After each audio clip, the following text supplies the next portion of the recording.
Good evening, I'm Dr. Fred Rouse, the Real Money Doctor, and it's currently just a few minutes before 7 o'clock on Friday, June the 10th. And I just want to touch base on today's recap of events that affect the way you get, protect, and enjoy your money, your life, and your retirement. Now, the question for today is it time for another shutdown? And I'll get to that in just a few minutes. Right now, we start every show, at least since early March when we got started with this, is touching base on the COVID cases, because again, that's the single biggest thing that's affecting everybody in this country right now. It's been affecting pretty much everybody in the world, but 3/4 of the other places who've had it have gotten over it so far and are pretty much back to normal, or some semblance of normal. However, that's really not the case here in the US, as every other country has pretty much dropped their cases almost to zero, almost. Okay, we continue to just rise exponentially. Okay, and we're actually on the list that they don't want us in the country. What a surprise! Even Canada didn't want to come down here to visit with the president because the COVID situation is so out of control here in the U.S. But anyway, right now the current case numbers are at 3,163,000 people have been diagnosed so far with COVID in the U.S. That's another 74.5 thousand just from yesterday. 74.5 thousand new cases were diagnosed overnight. Now, of the total number of cases, about 31% have actually recovered. That's not a really great number. It's better than 50%, but it's just under 31% that have actually recovered. So this is still doing some serious harm to a lot of folks. Now, of the total number of cases so far, of all those 3 million cases, 4.2% of that total number have actually died. So this is not a flu, and if you've ever seen anything, people keep showing you the old numbers of a 0.2% death, less than 1%. It's not the case. The real number is 4.2% of all cases that have gotten COVID have actually died. Now, the current deaths right now in the U.S. are 133,847. That's up 761 people since yesterday. 761 people have died since yesterday from COVID. New York State still continues to be number one. They're semi under control, but their cases keep rising too. Right now, they've topped over 400,000 cases so far, and they had another 1.3 thousand cases since yesterday. Another 1,300 cases overnight. The deaths right now in New York are at 32,307. That's 56 more than yesterday. 56 people died overnight in New York State. California, okay, you got the number 2 spot. They picked that up about a week ago, I think. Okay, right now the current number of cases is 300,000, 302,000 actually, almost 303,000. They picked up another 10,000 cases overnight. And when this got started way back when, California did the first shutdown, and they pretty much had things under control. But with their reopening, this is what's happening to them right now. Over 10,000 cases overnight. Now, of those cases right now, okay, 113 people died since yesterday. They have a total of 6,800 cases where people have actually died. And again, that number is up by 113 people overnight. Florida's got the number 3 spot right now. Okay. Texas is number 4. New Jersey is number 5. Illinois is number 6. Arizona moved up today to number 7. Georgia moved up today to number 8. Massachusetts dropped down to number 9, and Pennsylvania remains at number 10. Now,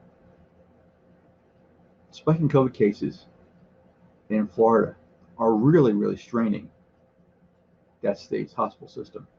Nearly half of its intensive care units are at least 90% full. Now on Thursday, Florida recorded a one-day record 120 deaths. More than 4,000 people have died since the start of the pandemic in that state. Mississippi has also seen a strain on its hospitals. 5 of the largest medical centers have no ICU beds at all for new patients. COVID-19 or otherwise, and all these patients are being turned away. They just don't have the bed space for them. Doesn't matter what they have, they can't get into a hospital in Mississippi right now. They have no beds. Meanwhile, some states are starting to scale back their reopening guidelines or adding new requirements. Some bars in Nevada will be closing again on Friday. And restaurants can no longer serve parties more than 6 people. Kentucky, will be joining the growing list of states that actually require face coverings in public too. Now, in New Mexico, indoor dining at restaurants and breweries is going to be restricted again starting on Monday, according to the governor there. She halted high school sports and said the state parks will also be closed to out-of-state residents. Now, there's been lots of talk this week, especially on schools reopening. Well, in Arizona, 3 teachers shared a classroom for their summer school session. They thought they were being very, very careful. All 3 contracted COVID, and 1 actually died.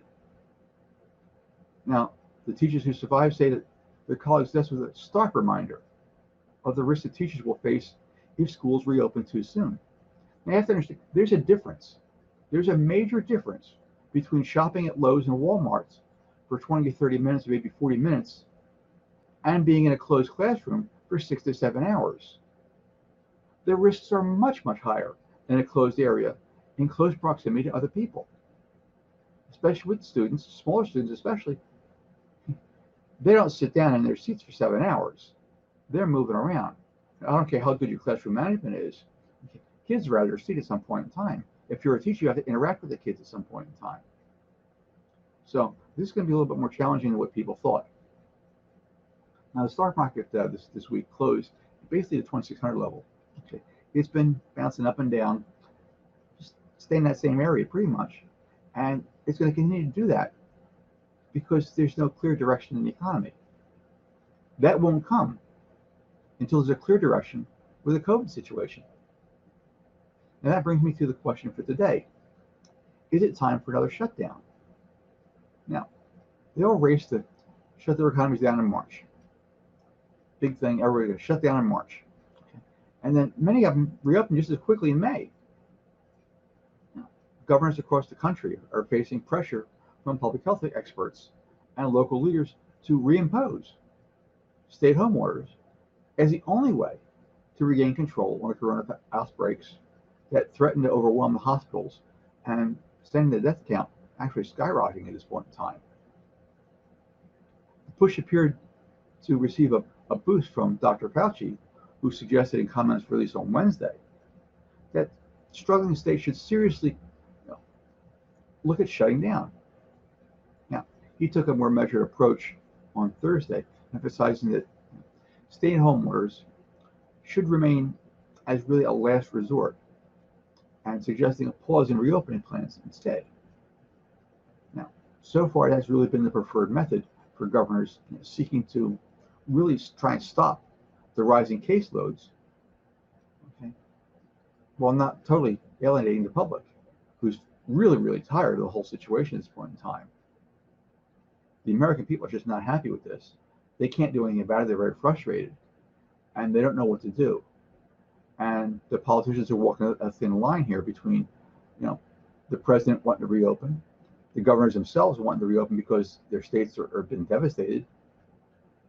Their public is devastated with the economy right now, and the actual public health issues. Now, even with the scant evidence of progress in states across the Sun Belt and beyond, experts are increasingly concluding that more drastic measures are really necessary right now. Stay at home is a blunt instrument, said the director of public health at the University of Arizona College of Medicine in Phoenix. But when you're leading the world in new cases and things don't seem to be getting really any better, you may have to use that blunt instrument. Now, studies have found that orders that close non-essential businesses and forbid non-essential travel and gatherings prevented millions of coronavirus cases nationwide when they were actually imposed this spring. Now, researchers have also found that such orders could have saved tens of thousands of lives had they been implemented sooner. But with the economy, reeling from a prolonged shutdown, and President Trump agitating everybody for a quick reopening, governors across the country started lifting restrictions in May. That was even despite the fact that most of them had not met the White House's own criteria for determining when it was safe to start to ease up.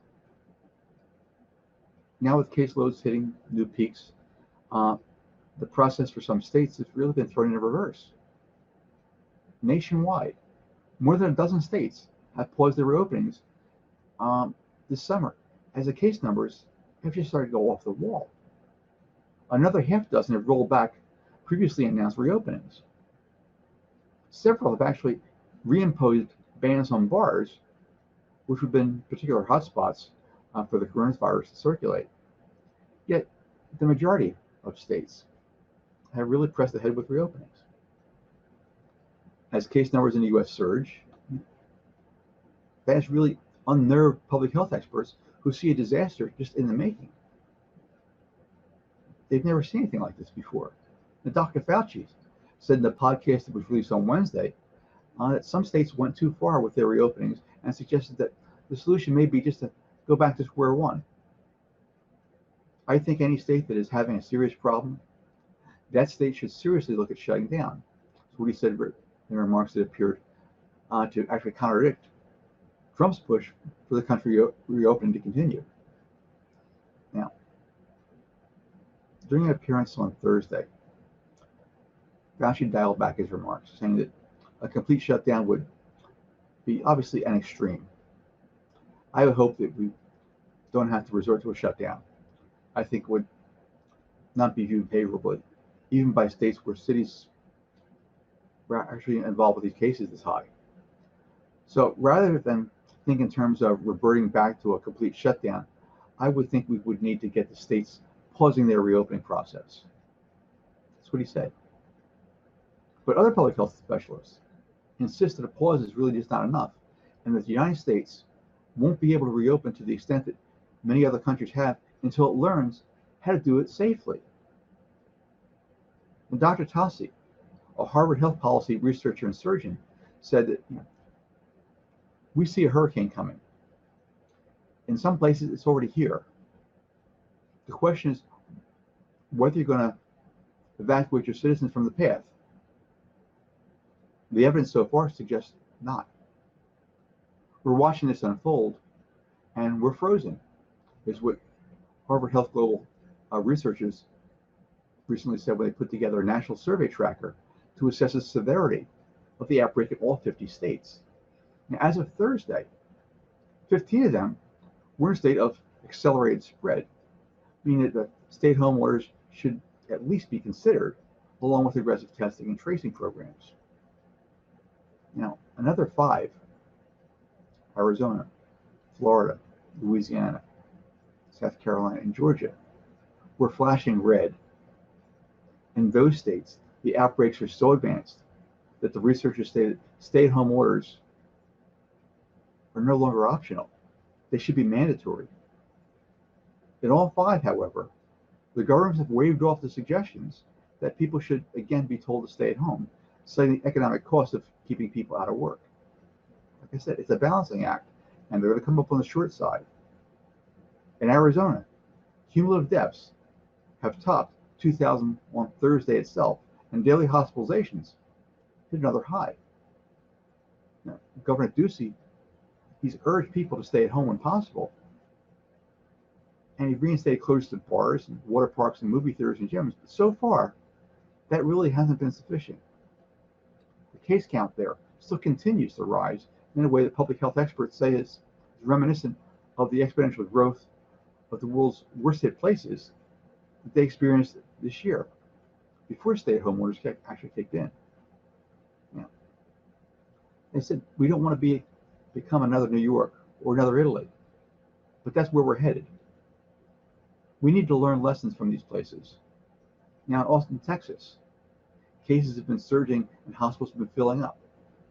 This week, new coronavirus admissions surpassed an average of 70 per day, the low end of the trigger that health authorities had set for shutting down non-essential businesses, ending indoor restaurant dining, and banning gatherings outside the home. Authorities in Houston and Dallas, though, they asked authorities, they wanted the authorities to be able to shut things down, citing the pressure on the hospitals and concerns that there may not be enough medical staff to actually treat the sick. However, standing in their way is Governor Greg Abbott, who has maintained that he alone has the authority to issue stay-at-home orders. And he's really been a steadfast opponent, despite the record caseloads. More than 10,000 cases of the virus were reported just on Tuesday. Now, he said to shut things down completely and back down into lockdown mode, that would really force Texans into poverty. That's what he said this week. Now, a return to stay-at-home orders could have severe political consequences, although surveys showed strong support for such measures in the spring. Second round would inevitably spawn a serious backlash. People are tired of this, and they're just tired of the same message, and they're tired of this disease. Now, when the weather looks nice, why should I be worried about sickness? It's generally how they feel. And, as spring breaks, nobody's interested in staying inside. They had their little time, and people are frustrated at this point in time. Alabama is one of at least 5 states hit with a single day high of new cases Thursday. Nationally, the 7-day average was 52,000, up more than 7,000 cases from the same time last week. Now, many governors, Governor Abbott included, have argued that targeted measures will be more effective than a blanket shutdown. We'll see.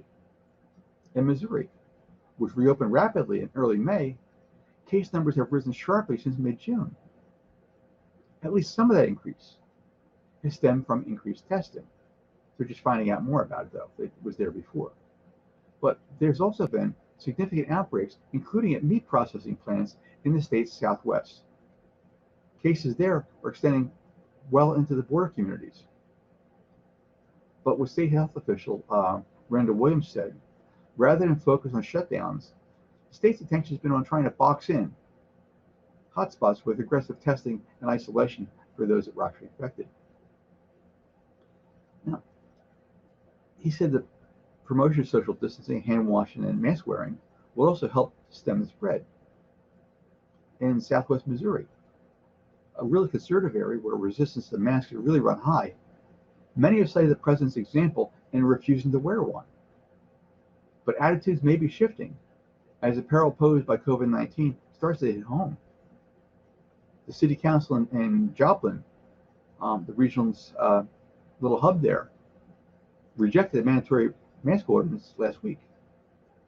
However, they went reverse course on Wednesday, and now they have an approved mandated mask order. The Michigan Health Director, Robert Gordon, said in his office too was focused on changing behavior and getting the public to follow medical advice. Part of it is that we're seeing rules in the books. Equally important is what people are actually doing with those rules. Now, Governor Christian Whitmore, who's really authorized some of the strictest stay-at-home rules nationwide before lifting them in June, has signaled that she won't be afraid to reimpose those restrictions. Last week, she halted the state's reopening. She ordered bars to again be shuttered for indoor service. Gordon said the difficulty in bringing down case numbers will only increase, with schools seeking to reopen next month, and whether forcing more people indoors in the fall. So a return to stay-at-home measures, he said, would be a last resort, but it wasn't unimaginable either. Our job is to do absolutely everything in our power, he said, so that we don't have to go back to that. So what's it really all mean to you? What does all that mean to you on a daily basis? I mean, the president made a big push to reopen the economy months ago. Those that embraced his thoughts and started reopenings are now in the midst of their biggest surge of COVID cases and hospital admissions. National unemployment rate right now is higher than 11%. Close to the last 3 months now, weekly unemployment claims have been over 1 million a week, when 650,000 was the highest weekly number ever back in 1982. We're 6 months into this right now, and people still can't get tests. When they do get a test, they're waiting 7 to 10 days for results. There's still shortages of PPE and masks. The president's making a new push to reopen schools in the fall, even before the first disaster in which he had a big hand in. Is that anywhere near under control just yet? If you're in the top 10% of the wealthy in this country, you've been inconvenienced. However, if you're in the other 80%, like most of the people I know, your life has been totally upended. And you don't see it getting back to anything even that looks remotely like normal for quite a while. Social distancing and masks are going to be the new norm for an extended period of time. Now, you can kick and scream all you want about your rights and it's not fair and anything else that you'd like to complain about. But it will have absolutely no more effect on the situation than me screaming at God because I want the sun to come up in the west. For your own mental and financial survival, it's critical that you accept the things that you can't change and focus your energy on the things that you actually can control. Every day you waste fighting a fight that you just can't win is another day of your time, your money, and your energy has just been wasted. You're not getting any younger right now. If you're 50 plus, this is nothing that you haven't already heard before for years. Focus on what you have in your life and the things that you actually can do. I mean, I'm 60 plus. I can't sing, and I'm not going to be a star quarterback for an NFL team. I can be frustrated all day long, every day until the day I die about those things. But that doesn't change the basic facts. I have no control over that stuff. However, I am 60 plus.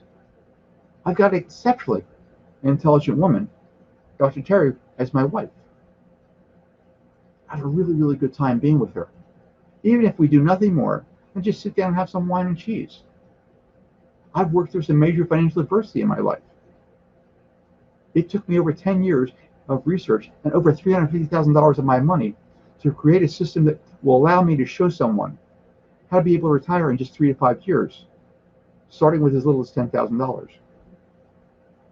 I'm Dr. Fred Rouse, the Real Money Doctor. My only goal at this point in my life is to help as many people as possible to get, protect, and enjoy their money, their life, and their retirement. This is what I do in my retirement. This is my life mission at this point in time.